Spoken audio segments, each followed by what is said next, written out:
Jabba the Hutt is a well-known, beloved character from the original 3 Star Wars movies. How well do you know his classic villain? Did you know there's actually 4 different versions of Jabba in the original trilogy? In the 1977 theatrical release, Jabba is only mentioned by name, and we never actually see him. There is a deleted scene though where Jabba was intended to appear. The Jabba in this scene isn't the one we know and love today. So the earliest version of Jabba the Hutt looks like this. Human person. This actor is called Declan Mulholland. He's very Scottish, and he was cast in one of the most famous movies of all time, only to have his role removed, so I do kind of feel bad for him on that one. There's a line that Captain Solo says to him, which I think is kind of interesting, where he says, "You're a wonderful human," which doesn't really make sense speaking to the Jabba we know today, but in this scene it actually kind of does make sense.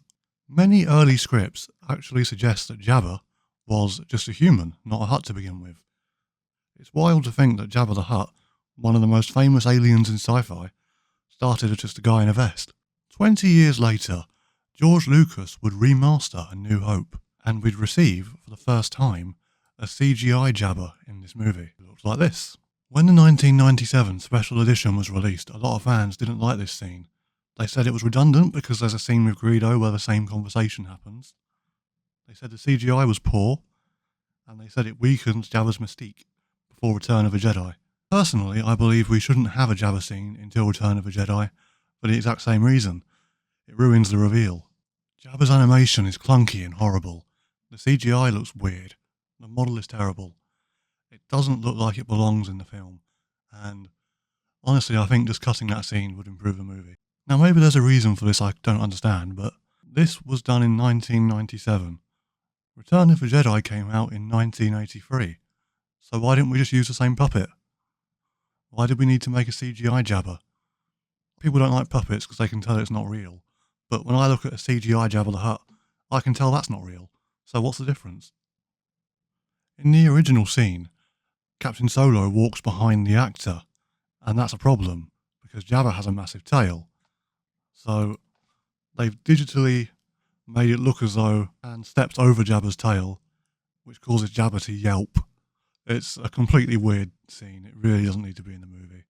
In 2004, Jabba would change again. In this one, he actually looks a bit more like what we see in Return of the Jedi. But my previous point about let's just use the puppet still stands. Why are we making a CGI Jabba that looks worse than the puppet? And they have all the same problems with the scene doesn't need to exist. The bit where Captain Solo walks behind him and steps on his tail is even more pronounced in this one. It's such a joke of a scene. It reminds me almost of Kung Fu Panda, when Tai Lung bites his own tail. You know, it's so strange, and it's a really bad way to undermine a villain. Just why is it here? Most fans agree that this version of Jabba is much better animated, and it looks closer to Return of the Jedi. But the criticism of this scene doesn't need to be here is a very common theme with this scene. I have to say I'm a little biased here because I love puppets and practical effects and models, so when I watch a film from 1977, I don't really expect to see CGI that much. When Return of the Jedi was released in 1983, Jabba the Hutt became one of the most iconic villains in Star Wars. But the digital Jabba isn't in this movie. Instead, this Jabba was an animatronic puppet weighing over 2,000 pounds and operated by a whole team of puppeteers. This practical effect gave Jabba a physical presence on the set, allowing the actors to interact with a real creature. I think this helps bring the character to life in a way that CGI just can't do. Now, over the years, as Star Wars has been released many times, special editions and box sets, this Jabba stays relatively unchanged. The core puppet always remains the same, preserving the tactile realism the fans loved in this character.